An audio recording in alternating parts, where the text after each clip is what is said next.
지난주부터 우리 어린이 여름 성경학교 이 더운 날씨에 정말 중요한 일을 하고 있습니다. 또 이번 주와 다음 주에 캄보디아에 우리 청소년들 그리고 또 교사들 22명 캄보디아 선교를 위해서 떠나게 됩니다. 이 더운 날씨에 이렇게 우리 교회가 활발하게 돌아가는 것을 보면서 참 주님께 감사가 되고요, 또 우리 섬기시는 모든 분들에게도 감사를 드립니다. 믿음의 눈으로 보라, 오늘 세 번째 시간 말씀드리고자 합니다. 처음에는 믿음의 눈으로 자신을 보라고요, 지난주에는 믿음의 눈으로 문제를 보라, 오늘은 믿음의 눈으로 하나님을 보라는 제목으로 말씀을 드리려고 합니다. 우리 예수님을 믿는 사람들은 믿음으로 사는 사람들이지요. 이 믿음에는 놀라운 비밀이 있습니다. 우리가 믿음으로 천국에 갈 수 있습니다. 얼마나 놀라운 일인지 모르죠. 믿음으로 죄를 용서받고 하나님의 자녀가 될 수 있고 천국에 갈 수 있다는 것은 정말 신비로운 믿음의 비밀입니다. 뿐만 아니라 이 땅에 살아있는 동안 우리에게 수없이 많은 현실적인 문제들이 다가오고 있습니다. 이런 눈앞에 닥친 현실적인 문제도 결국은 이 믿음의 원리를 깨닫고 우리가 믿음을 가지게 되면 어떤 문제 앞에서도 물러가지 않고 승리할 수 있다는 것입니다. 우리가 지금 본문 말씀 민수기 13장과 14장을 보고 있습니다. 12명의 정탐꾼이 가나안 땅을 보고 왔을 때에 이 13장 30절에서 여호수아와 갈렙은 우리가 곧 올라가서 그 땅을 취하자, 능히 이기리라. 하나님께서 우리에게 주신 이 약속의 땅 우리가 취하자, 우리가 가서 싸워서 이길 수 있다, 이렇게 말했습니다. 그러나 31절에 10명의 정탐꾼은 우리는 능히 못하리라, 그들이 우리보다 강하다, 이렇게 말했습니다. 똑같은 가나안 땅을 보고 왜 이와 같이 다른 판단을 했느냐? 그 차이는요, 인간적인 눈으로 보느냐, 믿음의 눈으로 보느냐, 그 차이라는 거예요. 우리가 지금 우리 앞에 있는 수많은 문제들에 대해서 내가 인간적인 눈으로 보면 우리는 낙심하게 됩니다. 얼마나 많은 문제들이 우리 주위에 있습니까? 그래서 포기하게 되고 실망하게 되고 원망하게 되고 결국 어둠으로 가게 됩니다. 사탄은 우리를 끝없이 어둠으로 이끌어갑니다. 그러나 우리가 믿음의 눈으로 보면 여기서도 가능성을 발견하고 희망을 찾고 하나님은 우리를 빛으로 인도해 가신다는 거죠. 그래서 어떤 눈으로 보느냐, 이게 매우 중요하다는 것입니다. 그래서 인생의 크기는 내가 얼마나 능력이 있느냐, 내 능력의 크기가 아닙니다. 인생의 크기는 믿음의 크기입니다. 그리고 믿음이라는 것은 내가 억지로 믿음을 짜낸다고 해서 나한테서 믿음이 생기는 것이 아닙니다. 내가 기도할 때에 내 믿음의 크기가 커지게 되는 거죠. 그래서 인생의 크기는 믿음의 크기이고 믿음의 크기는 기도의 크기라는 거죠. 자, 이제 우리가 민수기 14장을 보겠습니다. 1절, 온 회중이 소리를 높여 부르짖으며 백성이 밤새도록 통곡하였더라. 그래서 이스라엘 자손이 다 모세와 아론을 원망하며 온 회중이 그들에게 이르되 우리가 애굽 땅에서 죽었거나 이 광야에서 죽었으면 좋았을 것을 하면서 인간적인 눈으로 보았을 때에 그들이 낙심할 수밖에 없었습니다. 또 이런 이 10명의 정탐꾼이 부정적인 이야기를 했을 때에 온 이스라엘 민족 공동체 전체가 부정적인 방향으로 계속 흘러가는 겁니다.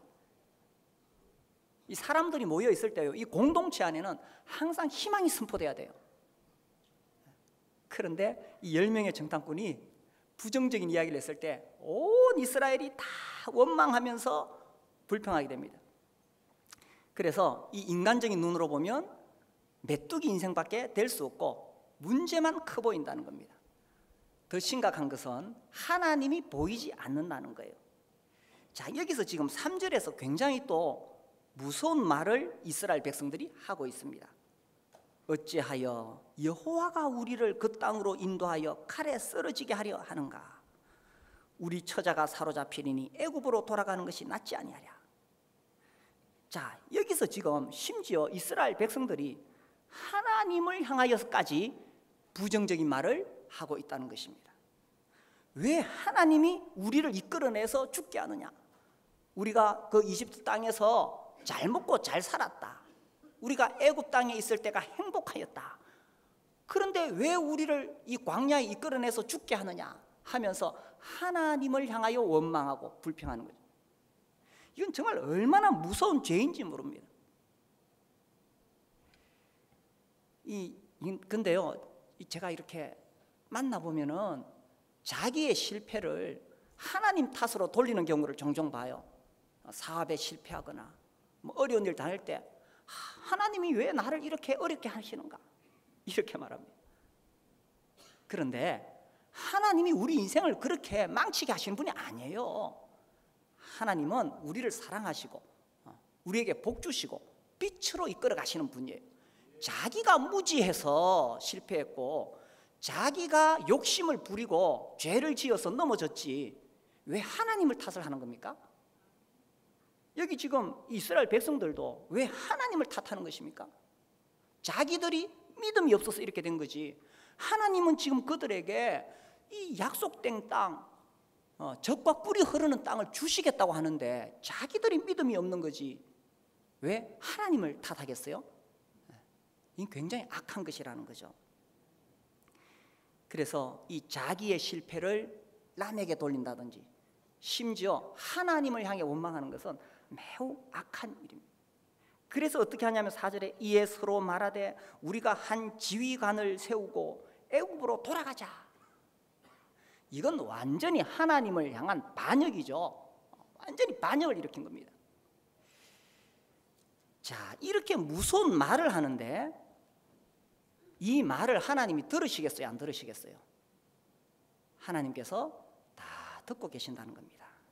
그래서 그 뒤에 넘겨보면 14장 21절에 보시면요, 그러나 진실로 내가 살아있는 것과 여호와의 영광이 온 세계에 충만할 것을 두고 맹세하노니 내 영광과 애굽과 광야에서 행한 내 이적을 보고서도 이같이 10번이나 나를 시험하고 내 목소리를 청종하지 아니한 그 사람들은 내가 그들의 조상들에게 맹세한 땅을 결단코 보지 못할 것이요 나를 멸시하는 사람은 한 사람도 그것을 보지 못하리라. 하나님께서 그들을 이 애굽 땅에서 건져내실 때에 10가지 이적을 보이시고 광야에서 하늘에 만나를 내려 날마다 먹이시고 반석을 쳐서 생수를 마시게 하시고 구름기둥 불기둥으로 보호하시고 이렇게 하나님의 놀라운 능력을 보여주셨음에도 불구하고 하나님을 향하여 원망하고 불평했을 때에 너희들은 내 약속의 땅에 들어갈 수 없다. 자, 하나님은요 우리 개개인을 향해서도 정말 놀라운 약속의 땅을 주시기를 원하시는 거예요. 그런데 내가 믿음이 없고 불신하고 심지어 하나님을 향해 원망하면 하나님이 나에게 주시고자 하는 이 크신 축복의 땅에 들어갈 수가 없다는 것입니다. 이 믿음이라는 것이 얼마나 놀라운 비밀인지 몰라요. 자, 그들이 이렇게 원망했을 때 하나님 26절 보세요. 여호와께서 모세와 아론에게 말씀하여 이르시되 나를 원망하는 이 악한 회중에게 내가 어느 때까지 참으랴. 이스라엘 자손이 나를 향하여 원망하는 바 그 원망하는 무엇을요? 말을 내가 들었노라. 하나님을 향해 원망하고 반역을 일으키는 그 말을 하나님 내가 들었노라. 28절 보세요. 그들에게 이르기를 여호와의 말씀에 내 삶을 두고 맹세하노라. 너희 말이 내 귀에 들린 대로 내가 너희에게 행하리니. 그렇죠? 너희 말이 너희들이 하나님 앞에서 내뱉었던 그 말이 하나님의 귀에 들린 대로 그대로 내가 너희에게 행할 것이다. 어떻게? 29절 너희 시체가 이 광야에 엎드려질 것이라. 너희 중에 20세 이상으로 계수된 자 곧 나를 원망한 자 전부가 여호수아와 갈렙을 제외하고는 다 이 땅에서 너희들이 말한 대로 그렇게 죽을 것이다 말씀하신 거예요. 우리가 살아가면서요, 아무리 답답하고 어려워도 내가 어떤 말을 하느냐 매우 중요한 거예요. 내가 부정적인 말을 하고 무엇보다 하나님을 향해서 원망하는 말을 하면 하나님 그 말을 들으신다는 거예요. 하나님께서 나를 사랑하셔서 예수님의 십자가를 통해서 우리를 구원해 주시고 이 땅에 사는 동안에 하나님께서 늘 나를 지키시고 보호하시고 돌보아 주시지요. 그럼에도 불구하고 내가 하나님을 불신해서 하나님, 왜 하나님이 나를 이렇게 하십니까? 내 인생 망하게 되었습니다. 하나님 사업도 안 되고요, 자식도 애먹이고요, 내 인생 이렇게밖에 안 됩니까? 이렇게 불평하면 하나님이 그 말을 듣고 계신다는 거예요. 내 귀에 들린 대로 너에게 행하리니. 반면에 우리가 하나님을 향하여 믿음의 말을 하고 하나님을 높이는 말을 하고 그러면 하나님께서 또 그 말을 들으신다는 거예요. 왜 이 말의 중요성에서는 세상에서도 이야기를 말하지 않습니까? 뭐 TV나 이런 데 한 번씩 연구한 조사가 나오죠, 그죠?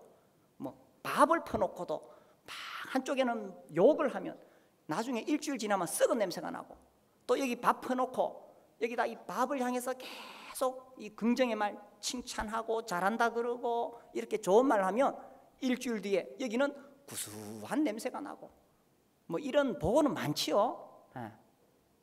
화분에다가 이 나무를 심어 놓고 좋은 말 칭찬의 말 하면 그 화분에 이 나무가 파릇파릇하게 싹 살아나는데, 그 나무를 향해서 악독한 말 저주의 말을 하게 되면 그 나무가 시들시들 말라 죽어가는 거예요.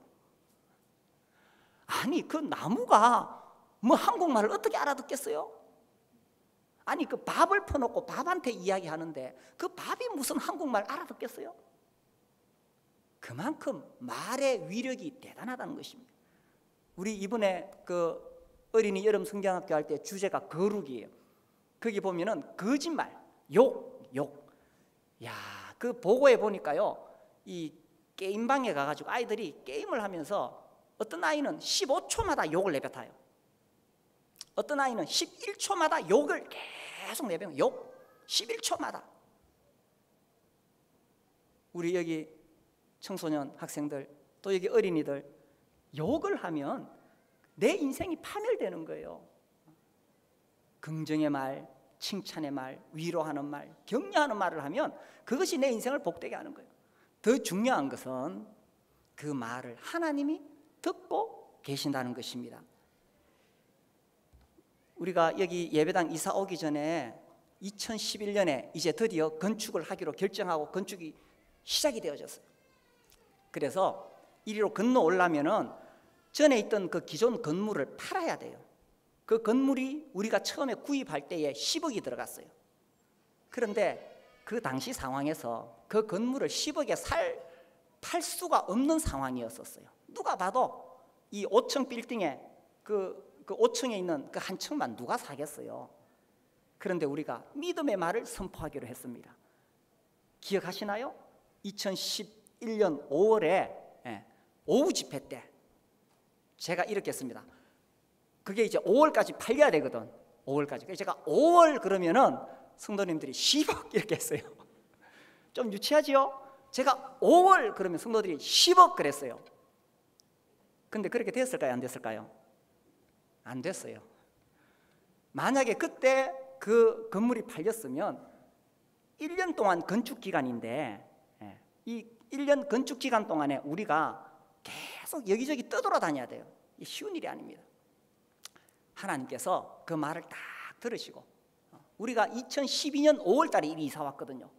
딱 1년 뒤에 2012년 5월 달에 우리가 원하는 대로 10억에 그 건물을 팔았단 거 아닙니까?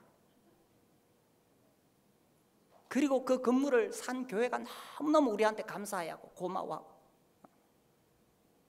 하나님이 우리의 말을 들으시는 거예요. 하나님을 향해 원망하는 말을 할 거냐, 아니면 하나님을 향해 믿음의 말을 내가 선언할 것이냐 하는 것입니다. 그래서 이 이스라엘 백성들을 계속 하나님을 향해서 원망하고 불평했을 때, 너희 말이 내 귀에 들린 대로 내가 너희에게 행하겠다. 만약에 우리가 믿음의 말을 하고 하나님을 높이는 말을 하고 하나님을 찬양하는 말을 하면 하나님께서 그래, 너희 말이 내 귀에 들린 대로 내가 너희에게 행하겠다. 따라해 보세요. 믿음의 말을 합시다. 믿음의 말을 합시다. 내가 믿음의 말을 하는 순간 내 안에서부터 변화가 시작되는 거예요. 내 안에서부터. 그리고 이 환경이 변화되는 거예요. 왜냐하면 하나님께서 들으시기 때문에. 그래서 우리가 또 기도하는 거예요. 하나님께서 들으시기. 자, 인간적인 눈으로 보면 그들은 하나님을 원망할 수밖에 없어요. 왜냐하면 하나님을 볼 수 없으니까. 그런데 믿음의 눈은 무엇을 보느냐? 자, 다시 우리 14장 9절에 돌아와서 다만 여호와를 거역하지는 말라.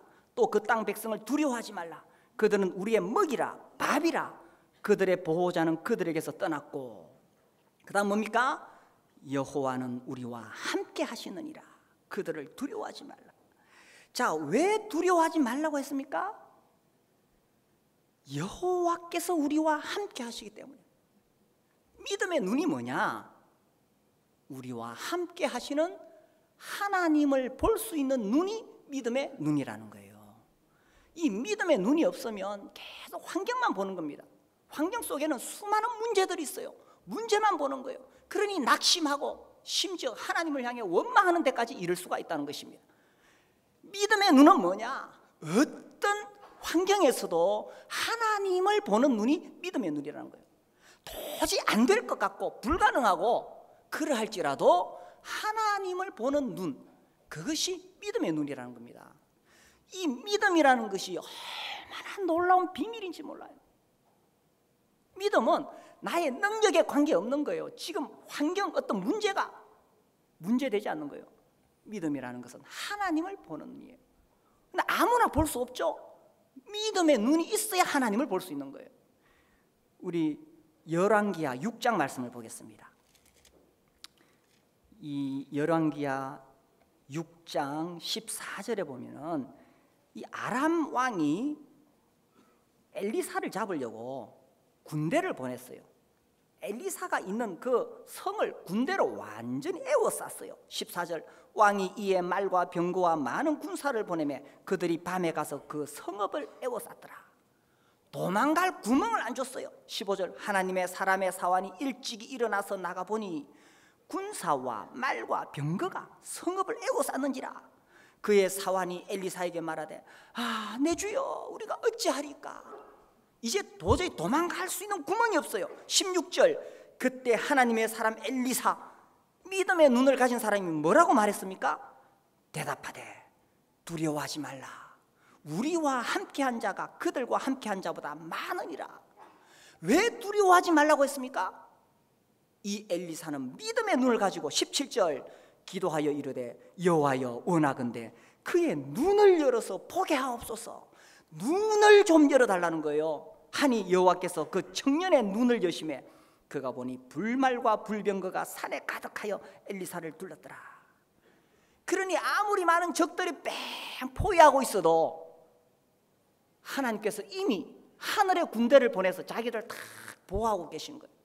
하나님께서 그렇게 자기들을 보호하기 위해서 군대를 보냈을지라도 믿음의 눈이 없는 사람은 그것이 보이지 않는다는 것입니다. 보이지 않으니까 낙심하게 되고 두려워하게 되고 원망하게 되는 거예요. 우리에게 믿음의 눈이 필요하다는 것입니다. 하나님은 항상 우리와 함께 하십니다. 믿으십니까? 하나님 항상 우리와 함께 하시는데 내가 믿음의 눈이 없으니까 하나님이 안 보이는 거예요. 성경에서 계속 하나님께서 반복해서 하시는 말씀이 있는데, 내가 너와 함께 하리라, 내가 너와 함께 하리라, 함께 하겠다고 수없이 말씀하신 하나님이 심지어 신약시대에는 성령을 통해서 우리 안에 계시겠다는 거예요. 그러니 우리와 하나님은 떠날 수가 없는 것입니다. 그런데 내가 믿음의 눈이 없으면 하나님이 보이지 않고 뭐가 보이느냐? 자꾸 문제만 보여요. 문제만 커 보여요. 그러니 낙심하는 거지. 내 앞에 산과 같은 문제가 가로막고 있다고 생각하니 얼마나 답답하겠어요. 우리 교회에서 제가 긍정의 힘이라는 책을 소개한 적이 있습니다. 그 책은 사실 무슨 신앙 교리 서적 아닙니다. 그러나 제가 봤을 때 신앙 교양 서적 정도는 돼요. 우리의 생각을 바꿔줍니다. 그게 이런 말이 나와요. 제가 잊지 못하는 말. 산이 크다고 불평하지 말고 산을 향하여 하나님이 얼마나 크신지를 선포하라. 내 눈앞에 있는 문제가 태산같이 클지라도 그 산을 향하여 하나님이 얼마나 크신지를 선포하라는 거예요. 이것이 바로 믿음의 눈으로 보는 것이고 이것이 바로 믿음의 말이라는 거예요. 우리가 믿음의 말을 할 때 하나님께서 그 믿음의 말을 들으시고 역사하시는 거예요. 그래서 태산 같은 문제를 볼 것이냐, 태산보다 비교할 수 없이 무한하시고 영원하신 크신 하나님을 볼 것이냐, 인간의 눈으로 볼 것이냐, 믿음의 눈으로 볼 것이냐 하는 거예요. 이 인디안들이 자기 아들을 낳으면 교육을 시킵니다. 훈련을 시킵니다. 그래서 칼 쓰는 법, 창 쓰는 법, 활 쓰는 법, 사냥하는 법, 낚시하는 법, 혼자서 살아갈 수 있도록 계속 훈련을 시켜요. 13살이 되면 아마 우리 나이로 14살이겠죠. 우리나라는 33살이 되어도 독립을 못하는데 인디안들은 13살 되면 독립해야 됩니다. 이제 성인식을 하는데 그 마지막 통과하는 코스가 뭐냐, 이 아이를 눈을 가리고 아주 깊은 이 숲속으로 데려가요. 깊은 숲속에 데려가가지고 정말 무서운 곳에 딱 놓고 눈을 이렇게 풀어줍니다. 그리고 네가 오늘 밤새도록 여기서 살아남아라. 어떤 들짐승이 올지 모르지만 네가 여기서 살아남아야 성인이 되고 앞으로 네 혼자 이 험한 세상 살아갈 수 있는 용기를 가진다. 죽으면 너는 성인이 못 되는 거다. 이런 걸 해요. 그래서 13살 소년이 이 칼과 창과 활로 무장을 하고 그 밤을 지새는 거예요. 조금이라도 부스럭거리는 소리가 나면 혹시 맹수가 덮칠까 해서 그쪽을 향해서 노려보고 밤을 지새는 거예요. 그렇게 밤이 지나고 새벽에 동이 토올 무렵에 저쪽에 어떤 남자가 활을 딱 들고 서 있는 모습을 보게 됩니다. 누굴까요? 바로 그 소년의 아버지인 거예요. 아버지가 밤이 새도록 자기 아들을 멀리서 지켜주고 있는 거예요. 하나님은 인디안의 그 아버지도 자기 자식을 그렇게 지키는데 하물며 예수님의 피로 구원하신 하나님 자기 자녀들을 하나님께서 모른 채 하시겠어요? 하나님은 졸지도 아니하시고 주무시지도 아니하시고 자기 백성, 자기 사람들 지키신다고 약속하셨어요. 문제는 내가 믿음이 없으니까 그 하나님을 볼 수가 없다는 것입니다. 그래서 나에게 뭐가 필요하냐? 믿음의 눈이 필요하다는 거예요. 내 인생의 진짜 문제가 뭐냐? 문제가 아니라는 거예요. 내가 믿음이 없는 것이 문제라는 거예요. 아무 문제도 없이 장미꽃을 뿌려놓은 탄탄대로를 걷는 것이 인생이겠습니까? 천만의 말씀. 우리가 예수 믿고 구원받아도 수없이 많은 난관을 통과해야 되고 고난을 겪어야 됩니다. 그런데 예수 믿는 사람과 안 믿는 사람의 차이가 뭘까요? 예수 안 믿는 사람은 자기 능력으로 살아가야 돼. 자기 지혜로 살아가야 돼. 그런데 예수님을 믿는 사람은 하나님을 믿는 믿음으로 살아간다는 것입니다. 하나님께서 나와 함께 하시고 나를 지키시고 보호하실 것을 믿으면서 살아가는 것입니다. 그러니 문제 앞에서 징징거리지 마십시오. 조금만 문제가 와도 징징거리고 그러면서 나는 이 문제가 있어서 내가 정말 주님을 향해 헌신하고 싶은데 공부하느라고 공부라는 문제 때문에 좌절한 사람, 이제 공부 마치고 아이고 내가 취업을 해야지요. 취업이라는 문제가 내 앞에 있습니다. 그래 또 헌신할 기회를 놓치고 취업하니까 결혼해야 될 문제가 있네. 또 그 앞에서 주저앉고 결혼하니까 애기 하나 낳았네. 애 키운다고 모든 에너지를 애 키우는데 다 쏟으니까 헌신할 기회를 놓쳐버리네. 언제 주님을 향해서 한번 제대로 헌신해 보겠어요? 주님을 향해 헌신할 수 있는 최고의 기회는 다 모든 것이 해결되고 안정되었을 때가 아닙니다. 바로 지금이라는 거예요. 바로 지금. 문제 앞에서 징징대지 말고 문제보다 크신 하나님을 보라는 것입니다. 내가 그 하나님을 볼 때에 문제는 문제가 아니에요. 산을 향하여 하나님이 얼마나 크신지 선포하라는 것입니다. 그래서요, 우리가 믿는 하나님이 어떤 분이시냐, 우리가 믿는 하나님, 우리 이사야 43장 말씀을 봅시다.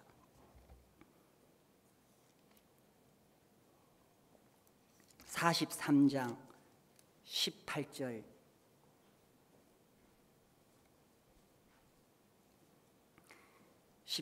너희는 이전 일을 기억하지 말며 옛날 일을 생각하지 말라.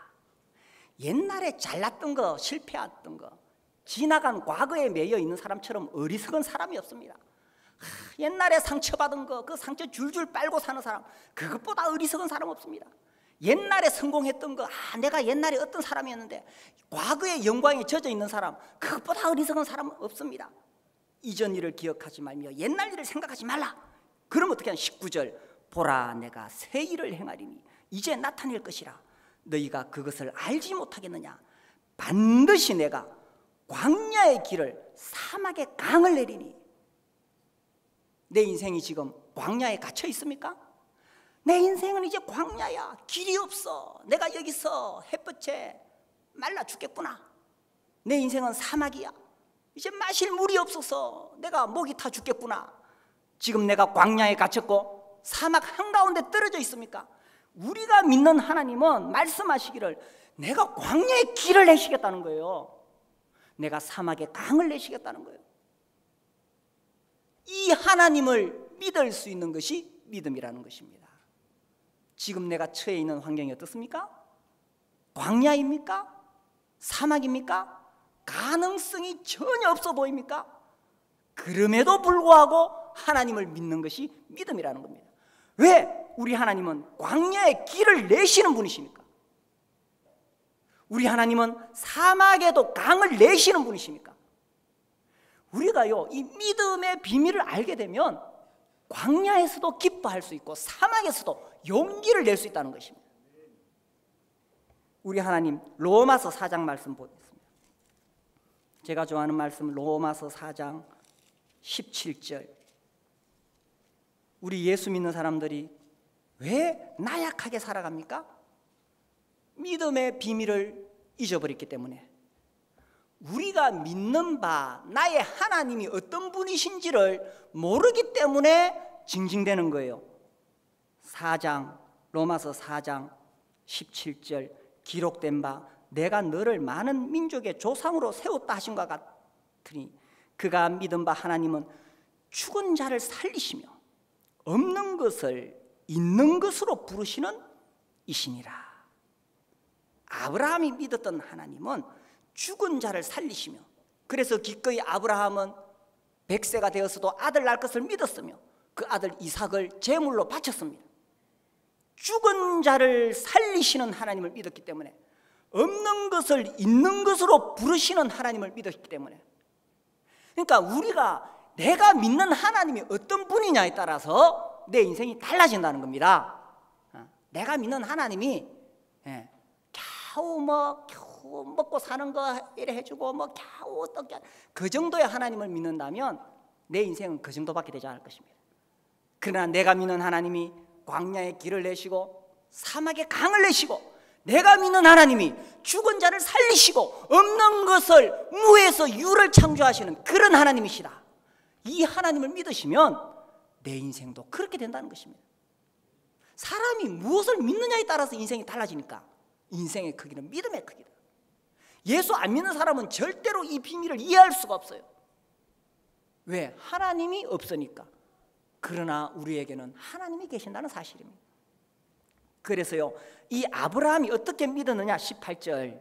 이렇게 믿는 것이 믿음이라. 18절. 아브라함이 바랄 수 없는 중에 바라고 믿었으니. 이게 믿음이라는 거예요. 현실에서 무슨 가능성이 있어서 믿은 게 아니에요. 아브라함 나이가 100세가 되어서 아들 못 낳는데도 하나님께서 내가 너 아들 주겠다 하시니 바랄 수 없는 중에도 바라고 믿었으니. 이게 믿음이라는 거예요. 계산해가지고 가능성이 있으니까 믿으면 그건 믿음 아니에요. 그건 계산일 뿐이지. 그러나 바랄 수 없는 중에도 바라고 믿었으니 믿음은 바라는 것들의 실상이요 보지 못하는 것 정근이라. 지금 내가 가지고 있는 문제 해결 가능성이 없습니까? 이때야말로 믿음이 필요하다는 것입니다. 이때야말로 하나님 앞에 내 믿음이 검증될 수 있는 기회라는 것입니다. 아무 가능성이 없고 광야에 갇혔고 사막에 떨어져서 살 길이 막막할 때, 이때에 비로소 믿음이 무엇인가를 우리가 하나님 앞에서 가져야 할 때라는 것입니다.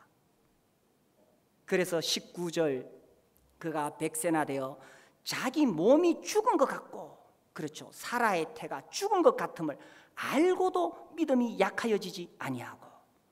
그러니까 아브라함이 치매가 걸려가지고 100살 되어서 아들 낳는다고 생각한 거 아니에요. 아브라함 그때 정신이 맑았고 나는 도저히 아들을 낳을 수 없구나 알았지만 알고도 믿음이 약하여지지 아니하고, 그래서 도저히 가능성이 없다는 것을 알고도 믿음이 약하여지지 아니하고, 20절, 믿음이 없어 하나님의 약속을 의심하지 않고 믿음으로 견고하여져서 하나님께 영광을 돌리며 약속하신 그것을 또한 능히 이루실 줄을 확신 믿었으니 그러므로 그것이 그에게 의로 여겨졌느니라. 물론 이것은 이신칭의에 대한 설명입니다마는 믿음을 통해서 하나님께서 어떻게 역사하시는가를 보여주는 믿음의 원리를 담고 있다는 것입니다. 그래서 인간적으로 볼 때 아무 가능성이 없을 보일지라도 내가 믿는 하나님이 어떤 분이시냐, 이런 하나님을 믿게 된다면 그 믿음에 따라 내 인생이 열리게 된다는 것입니다. 그러니 내가 얼마나 대단한 존재냐, 그거 중요한 게 아니에요. 여기 보십시오. 민수기 14장 다시 돌아오면 왜 이 여호수아와 갈렙은 두려워하지 말라고 했습니까? 하나님 애굽의 모든 신들을 치고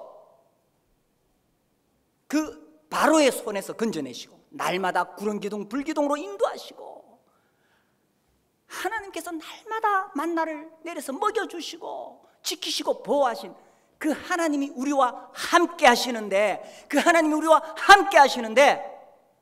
왜 두려워하느냐라는 것입니다. 하나님이 나와 함께 하신다는 것을 볼 수 있는 눈이, 그것이 믿음의 눈이라니까요. 제가 어렸을 때 읽었던 이솝 우화 중에 여우 이야기, 여우는 항상 꾀장이로 나오죠. 배고픈 호랑이가 사냥을 하러 갔다가 마침 여우를 딱 만났어요. 딱 부딪혔어요. 도망갈 수 있는 길이 없어요. 호랑이가 군침을 흘리면서 넌 내 밥이야.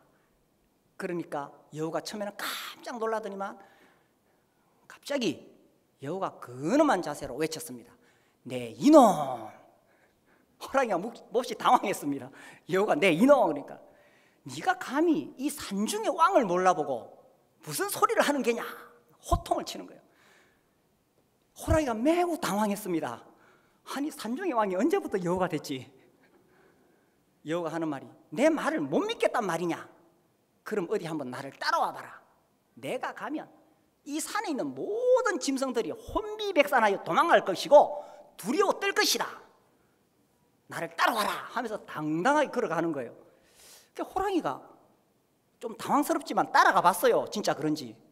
뒤를 따라가 보니까 정말 이 산중에 있는 모든 짐승들이 다 도망가 버리네. 혼비백산에서 도망가 버리네. 호랑이가 가만히 생각하니까 큰일 났어요. 산중의 왕을 잘못 건드리면 큰일 나겠거든. 자기도 꼬리를 감추고 도망갔단 거 아닙니까? 여우가 무서워서 도망갔어요? 호랑이가 무서워서 도망갔어요? 그러니 내가 믿음을 가지고 배짱을 가지고 사는 거예요. 왜냐하면 하나님이 나와 함께 하시니까. 문제는 나와 함께 하시는 하나님을 내가 못 보니까 믿음의 눈이 없어 자꾸 자기를 메뚜기 인생이라 그러고 또 이 눈앞에 있는 문제에, 태산 같은 문제에 눌려가지고 죽겠다 그러고, 그러니까 문제지. 믿음의 눈으로 하나님을 볼 수 있다면은 우리가 얼마든지 당당하게 살아갈 수 있다는 거예요. 어쩌면요 우리가 그 여우보다 못한 것이 아니냐 하는 것입니다. 여우는, 그 믿음은요 배짱인 거예요. 배짱. 따라해 보세요. 믿음은 배짱입니다. 답이 없어 보일지라도 배짱으로 하나님을 믿는 거예요. 그래서 우리가 어떤 눈으로 볼 것이냐, 인간의 눈으로 볼 것이냐, 믿음의 눈으로 볼 것이냐, 여기에 따라 내 인생의 성패가 갈라지는 것입니다. 그래서요, 인생의 크기는 믿음의 크기고, 그 다음에 이 믿음이라는 것은 내가 자꾸 짜낸다고 나오는 것이 아니에요. 믿음은 항상 성경의 원리를 보면 기도를 통해서 믿음이 오도록 되어 있어요. 그래서 믿음의 크기는 기도의 크기다. 우리 마태복음 17장 또 봅시다. 마태복음 17장 보시면은 여기에 이 귀신 들렸던 아이를 고치는 이야기가 나옵니다. 그때에 제자들은 쫓아내지 못했어요. 제자들이 왜 우리가 쫓아내지 못했습니까? 물으니까 20절 예수님이 20절 이르시되 너희 믿음이 작은 까닭이라. 믿음의 문제이라. 진실로 너희에게 이르노니 만일 너희에게 믿음이 겨자씨 하늘만큼만 있어도 이 산을 명하여 여기서 저기로 옮겨지라 하면 옮겨질 것이요 또 너희가 못할 것이 없으리라. 주님 왜 이런 말씀을 하시겠어요? 믿음이라는 것이 얼마나 놀라운 비밀인가를 알려주고 싶은 거예요. 뭐 그 겨자씨가 얼마나 하냐 그게 중요한 게 아니라 우리가 믿음만 가진다면 얼마나 놀라운 일이 일어날 것인데 이 악한 귀신 쫓아낼 수 있는데 왜 많은 사람들이 문제 앞에서 징징대고 있느냐 하는 것입니다. 자, 이 믿음과 똑같은 요 내용 산이 옮겨진다 했어요. 산이 옮겨진다. 20장에 보시면 같은 말씀이 나와요. 20장 21절 21장 21절 예수께서 대답하여 이르시되 내가 진실로 너희에게 이르노니 만일 너희가 믿음이 있고 의심하지 아니하면 이 무화과 나무에게 된 이런 일만 할 뿐 아니라 이 산들어 들려 바다에 던져지라 하여도 될 것이요. 믿음이 있으면 산이 들려서 바다에 던져지라 하여도 된다고 말씀하신 거예요. 문제는 믿음입니다. 하나님을 믿는 믿음. 산은 산이요 물은 물이로다. 한때 우리나라의 고승이 그 말 하니까 사람들이 그게 무슨 말이냐고 그게 중국의 무슨 경전에서 인용했냐고 연구하고 따졌습니다. 그 어려운 말 하나도 안 해요. 내가 보니까 아주 단순해요. 그 고승이 한 이야기는 그냥 가만히 돌을 닦다가 문을 열고 보니까 산이 있고 물이 있어. 산은 산이요 물은 물이로다. 이걸 가지고 막 심각하게 고민하고 연구하는데 그건 무슨 소리입니까? 그렇게 평생을 돌을 닦은 그 고승은 평생을 돌을 닦아도 산은 산이요 물은 물인 거예요. 그런데 예수 믿는 우리는 뭐라고 말합니까? 예수님 우리에게 뭐라고 말씀하셨습니까? 너희가 믿음이 있으면 저 산들어 물에 던지오라 하여도 그리 될 것이다. 이게 불교와 기독교의 엄청난 차이라는 것입니다. 불교는 죽었다 깨어나도 산은 산이요 물은 물입니다. 그러나 예수 믿는 사람들이 제대로 믿음을 가진다면 산이 들리워서 바다에 던져지라 하여도 그대로 된다는 것입니다.